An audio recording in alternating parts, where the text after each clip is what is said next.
Hello student, मैं प्रभात sir आप सभी का वेलकम करता हूं एक और नए वीडियो पे। और आज हम पढ़ेंगे क्लास 10 का चैप्टर फर्स्ट रियल नंबर। तो चलिए स्टार्ट करते हैं। आइए पहले इसका कुछ कॉन्सेप्ट समझ लेते हैं, फिर आएंगे हम एक्सरसाइज पे। फर्स्ट टॉपिक है हमारा रियल नंबर। तो रियल नंबर क्या होता है ये देखते हैं। रियल नंबर्स हमारे कॉम्बिनेशन होते हैं rational number plus irrational number. Rational और इरेशनल इन दोनों को ही मिला के बोलते हैं रियल नंबर। ठीक है, तो जितने भी रेशनल नंबर होते हैं और जितने भी इरेशनल होते हैं इन सबको मिला देंगे तो हमारा बनेगा रियल नंबर। सेकेंड टॉपिक है हमारा रेशनल नंबर क्या होता है। ये टॉपिक बहुत ही इंपॉर्टेंट है। रेशनल नंबर जो होते हैं ये होते हैं P/Q के फॉर्म में। ठीक है, P होता है हमारा न्यूमरेटर और Q होता है डिनोमिनेटर। ये जो Q होता है इसकी वैल्यू 0 के बराबर नहीं होनी चाहिए, मतलब डिनोमिनेटर कभी भी 0 के बराबर नहीं होना चाहिए। ऐसे P/Q फ्रैक्शन को हम बोलेंगे रेशनल नंबर। एग्जाम्पल लेते हैं 3/4, 2/5, 6/7, 9/10। ठीक है, ये सब जितने भी हैं ये क्या हमारे रेशनल नंबर हैं। इनको हम P/Q के फॉर्म में लिखे हैं और Q की वैल्यू जो है वो 0 के बराबर नहीं है, इसको हम बोलेंगे रेशनल नंबर। इस रेशनल नंबर में एक खास बात और होती है, P और Q ऊपर और नीचे वाले का जो HCF होगा, HCF of P and Q, मतलब न्यूमरेटर और डिनोमिनेटर का जो HCF आएगा वो हमेशा 1 आता है। ठीक है, जैसे 3 और 4 इनका अगर हम HCF निकालेंगे तो इनका HCF क्या आएगा 1। 2 5 का HCF निकाल के देखिए 1। 6 7 का HCF निकालेंगे 2, तो HCF होता है 1 इनका। जैसे हम लिख दें 3/9। ठीक है, ये हमारा रेशनल नंबर है कि नहीं। तो 3/9 एक्चुअल में जो है इसको हम डिवाइड कर लेते हैं। इसका जो सिंपलेस्ट फॉर्म है 3/9 का ये हमारा है 1/3, और 1/3 में 1 और 3 का HCF क्या हो जाएगा 1 हो जाएगा। तो HCF जो होता है किसी फ्रैक्शन का जो सिंपलेस्ट फॉर्म होता है इनका, ठीक है, इनका सिंपलेस्ट फॉर्म रेशनल नंबर में इनका सिंपलेस्ट फॉर्म देखते हैं। इसको डिवाइड कर लेंगे, जो इसका सिंपलेस्ट फॉर्म होता है इसमें P और Q का जो HCF होगा वो आएगा हमेशा 1। ये हो गया हमारा रेशनल नंबर। ये तो हो गया फ्रैक्शन फॉर्म में। ठीक है, डेसिमल में अगर देखते हैं तो डेसिमल में कुछ एग्जांपल दिखाते हैं। 1.25, 0.325, 6.125। ठीक है, तो इसमें क्या हमारा 1.25 मतलब ये 2 डेसिमल के 2 डिजिट पे पूरी तरह से टर्मिनेट हो गया। ये डेसिमल के 3 डिजिट पे टर्मिनेट हो गया 0.325। ठीक है, ये 4 डिजिट पे टर्मिनेट हो गया। इसमें पीछे डैश डैश नहीं लगा है, मतलब यहाँ पे पूरी तरह से डिवाइड हो गया। डेसिमल के 2 डिजिट के बाद ये पूरी तरह से डिवाइड हो गया 3 डिजिट पे, ये 4 डिजिट पे। इसको हम बोलेंगे टर्मिनेटिंग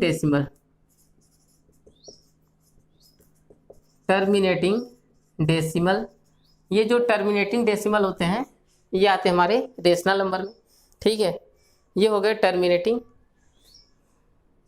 और भी तरह के होते हैं जैसे 1.252525, ये टर्मिनेट नहीं हो रहे हैं बट रिपीट हो रहे हैं। 3.2222, 1.625 ठीक है, तो ये जो है हमारे पूरी तरह से टर्मिनेट तो हुए नहीं, ये चलते जा रहे हैं, लेकिन ये क्या हो रहे हैं बार बार एक ही नंबर रिपीट हो रहे हैं। 1.252525, ये क्या हो रहा है 2 डिजिट रिपीट हो रहा है। यहाँ पे हमारा 1 डिजिट रिपीट हो रहा है 2 यहाँ पे 3 डिजिट रिपीट हो रहा है 625। तो ये पूरी तरह से टर्मिनेट नहीं हो रहे हैं मगर ये क्या हो रहे हैं रिपीट हो रहे हैं। ठीक है, मतलब इसको हम बोल सकते हैं नॉन टर्मिनेटिंग। टर्मिनेट तो नहीं हुआ बट क्या हो रहा है रिपीट हो रहा है, रिपीटिंग डेसिमल। तो ये वाले जो डेसिमल होते हैं ये भी हमारे आते हैं रेशनल नंबर में। ठीक है, एक तो होगा टर्मिनेटिंग डेसिमल और एक नॉन टर्मिनेटिंग बट रिपीटिंग, ये दोनों आ गए हमारे रेशनल नंबर में। ठीक है, तो रेशनल नंबर को इस तरह से हम पहचान सकते हैं। ये इनके P/Q के फॉर्म वाला है, और ये डेसिमल वाले 2 तरह के होते हैं, एक तो टर्मिनेटिंग वाले हो जाएंगे और एक नॉन टर्मिनेटिंग रिपीटिंग वाले। इसके बाद हम आते हैं इरेशनल नंबर पे। इरेशनल नंबर क्या होता है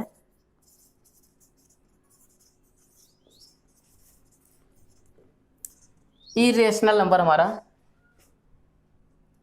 पी अपॉन क्यू के फॉर्म में जो नंबर होते हैं, इसमें क्यू की वैल्यू जो होती है अगर वो जीरो के बराबर हो जाए, जैसे ठीक है, मतलब नीचे वाली वैल्यू जो होगी वो जीरो हो सकती है, जैसे 3/0। ठीक है, ये हमारा हो गया 5/0। मतलब जीरो अगर आ गया नीचे, अगर जीरो आ गया, ये फ्रैक्शन है पी अपॉन क्यू, इसमें अगर क्यू की वैल्यू अगर जीरो हो जाती है, जीरो के बराबर, तो ये हमारा हो जाएगा इरेशनल नंबर। मतलब ये पी अपॉन क्यू जो है ये कहलाएगा हमारा इरेशनल। ठीक है, ये आगे हमारे इरेशनल नंबर वाले, ये तो पी अपॉन क्यू के फॉर्म वाले हैं। इसके बाद हो गए डेसिमल वाले, अगर देखते हैं तो 1.10, 100, 100, इस तरह के हो गए 6.20, 200, 200। तो इसमें हमारा क्या हो रहा है, न तो टर्मिनेट हुआ ये 10, 100, एक तो टर्मिनेट नहीं हुआ, लास्ट में डैश डैश लगा है, मतलब टर्मिनेट नहीं हुआ, ये चलता जा रहा है और रिपीट भी नहीं हो रहा है। 10, 100, 100, मतलब नॉन टर्मिनेटिंग और नॉन रिपीटिंग, न तो टर्मिनेट हो रहा है न तो रिपीट हो रहा है। नॉन टर्मिनेटिंग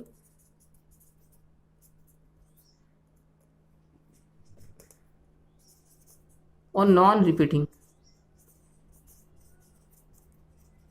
ठीक है, न तो टर्मिनेट होगा न तो रिपीट होगा, इसको हम बोलते हैं इरेशनल नंबर। इरेशनल नंबर में हमारे और भी होते हैं इरेशनल नंबर, जैसे जो रूट से बाहर नहीं निकल पाते, मतलब नॉन परफेक्ट वाले, परफेक्ट स्क्वायर वाले होते हैं, जैसे में √2, √5, √7, √10, ये सब नंबर हमारे रूट से बाहर नहीं निकल पाते हैं, तो इनको हम बोलते हैं इरेशनल नंबर। ठीक है, तो ये हो गए हमारे इरेशनल। तो ये रेशनल हो गए, ये इरेशनल हो गए, ये सभी को मिला के हम बोलते हैं रियल नंबर में, सभी के सभी रियल नंबर के अंदर आ जाते हैं। इसके बाद हम आते हैं इंटीजर्स पे।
नेक्स्ट टॉपिक हमारा इंटीजर्स। ठीक है, तो इंटीजर्स क्या होते हैं?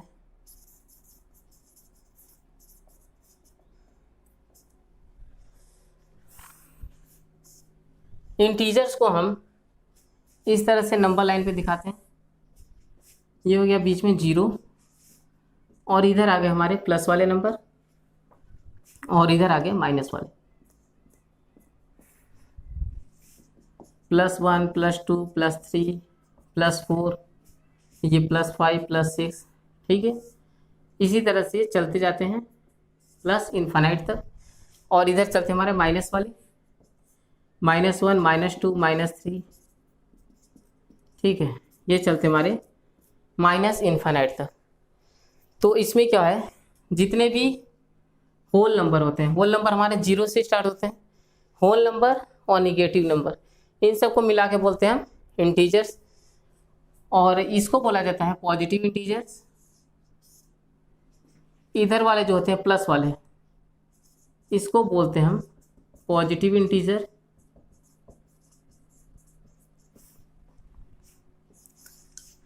इधर वाले को बोलते हैं निगेटिव इंटीजर्स।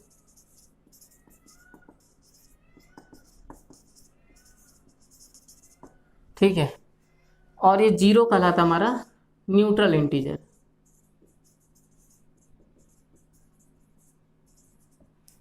ठीक है, तो ये इंटीजर हो गए हमारे, इधर वाले कहलाएंगे पॉजिटिव और इधर वाले हो गए निगेटिव, और बीच में कहलाएगा जीरो। ये स्टार्ट होंगे +1 से और चलेंगे इन्फानाइट तक। ये -1 से स्टार्ट हो गए, ये भी इन्फानाइट तक चलेंगे। ठीक है, तो जितने प्लस वाले नंबर हो गए ये पॉजिटिव इंटीजर, ये हो गया निगेटिव इंटीजर। इसके बाद हम आते हैं प्राइम नंबर पे। प्राइम नंबर क्या होता है?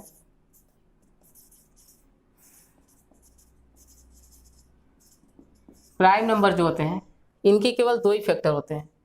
जैसे एग्जांपल में 2 हो गया, 2, 3, 5, 7, 11, 13, 17, 19। ठीक है, इस तरह से बहुत सारे प्राइम नंबर है। प्राइम नंबर के 2 ही फैक्टर होते हैं, या तो ये खुद होते हैं, खुद से कटेंगे, या फिर 1 से कटेंगे। एक तो इनका फैक्टर होता है 1 और दूसरा ये खुद ही होते हैं। ठीक है, तो इनके जितने भी हैं प्राइम नंबर इनके 2 ही फैक्टर होंगे, या तो ये 1 से डिवाइड होंगे या फिर 2 से। 3 वाला भी 1 से या तो 3 से, 5 वाला 1 से या 5 से। ठीक है, जितने भी प्राइम नंबर होते हैं इनकी एक खासियत होती है कि इनके केवल 2 ही फैक्टर होते हैं, और सबसे छोटा प्राइम नंबर होता है हमारा 2। ठीक है, तो ये हो गए प्राइम नंबर। इसके बाद हम आते हैं कंपोजिट नंबर पे। कंपोजिट नंबर जो होते हैं,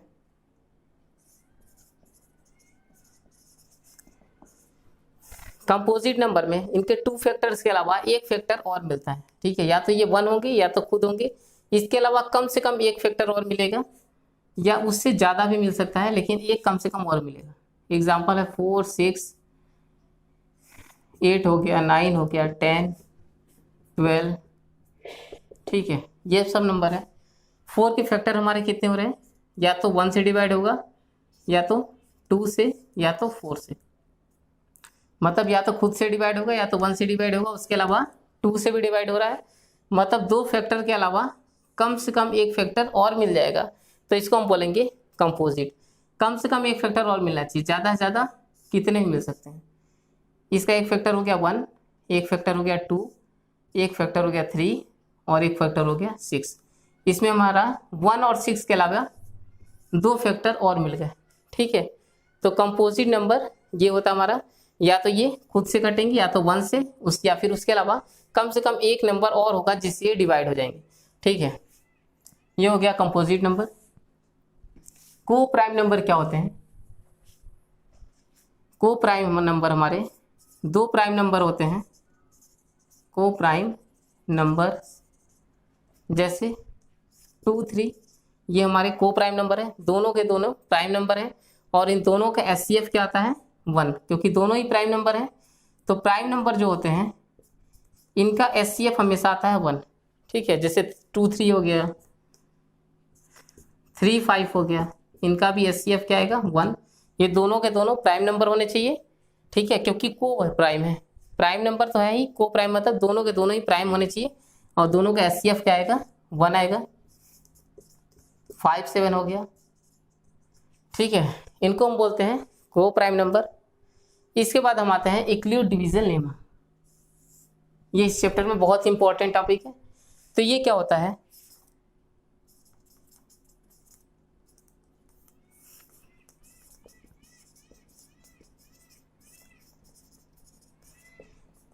इसमें ये चीज बताया गया है कि जैसे हम किसी नंबर को, जैसे मान लेते हैं कोई नंबर है ए, ठीक है, इस नंबर में अगर हम b से डिवाइड करते हैं तो हमें क्वोशिएंट मिलता है q और रिमाइंडर मिलता है r। ठीक है, इसमें ये बताया गया कोई नंबर हमने ले लिया a, इसमें हमने डिवाइड किया b से, क्वोशिएंट मिला q और रिमाइंडर मिला r। इसको क्या बोलते हैं हम? ये a कहलाएगा हमारा, इसको बोला जाता है डिवाइडेंड। ये हो गया डिवाइडेंड। b हो गया हमारा डिवाइजर, q हो गया क्वोशिएंट और r हो गया हमारा रिमाइंडर। तो इस थ्योरी में ये बताया गया कि जो डिवाइडेंड होता है, मतलब ये a, ये डिवाइडेंड जो होगा वो डिवाइजर और क्वोशिएंट के मल्टीप्लिकेशन प्लस रिमाइंडर इसके बराबर होगा डिवाइडेंड। जैसे एग्जांपल दिखाते हैं इसके हिसाब से मतलब ये बोला गया ये जो डिवाइडेंट है ए, ये बराबर होगा इन दोनों के मल्टीप्लिकेशन, मतलब बी मल्टीप्लाई क्यू और प्लस रिमाइंडर आर। ए की वैल्यू इन दोनों के मल्टीप्लाई और प्लस रिमाइंडर को ऐड करते हैं तो हमको मिलता है ए। ठीक है, यही हमारा एक्लूड डिवीजन लेमा। तो इसका मतलब हम ए को क्या बोल सकते हैं, डिवाइडेंट। तो ये फार्मूला दिया गया डिवाइडेंट इजकल टू बी, क्या हमारा बी है डिवाइजर, डिवाइजर मल्टीप्लाई क्यू हमारा है क्वोशिएंट और आर है हमारा रिमाइंडर। तो ये एक तरह का फार्मूला तैयार किया गया इस थ्योरी से। ठीक है, कि dividend is equal to divisor into quotient plus remainder. इसको एग्जांपल से दिखाते हैं हम। जैसे 7 ले लेते हैं, इसमें हमने डिवाइड किया 3 से, तो ये हो जाएगा 3 2 जा 6, 3 2 जा हो गया 6 और रिमाइंडर हमारा बचा 1। तो 7 क्या कहलाएगा हमारा डिवाइडेंट। तो 7 जो होगा ये बराबर होगा इन दोनों के मल्टीप्लिकेशन और प्लस ये, तो 3 मल्टीप्लाई 2 और प्लस क्या कर लिया हमने रिमाइंडर करेंगे तो हमको क्या मिलेगा 7। ठीक है, 3 मल्टीप्लाई 2 और प्लस ये करेंगे रिमाइंडर तो हमको मिलेगा क्या 7। तो ये फार्मूला इस तरह से बनाया गया। ये तो इसको मल्टीप्लाई कर लें 3 2 जा 6 और 1 तो आ जाएगा हमारा 7। तो यही होता है हमारा एक्लूड डिवीजन लेमा थ्योरी। ठीक है, ये हो गया इसका, इस चैप्टर के जितने भी कॉन्सेप्ट थे वो बता दिए हमने। अब मिलेंगे हम नेक्स्ट क्लास में। Thanks for watching and take care. Channel first time है तो प्लीज़ इसको सब्सक्राइब करिए।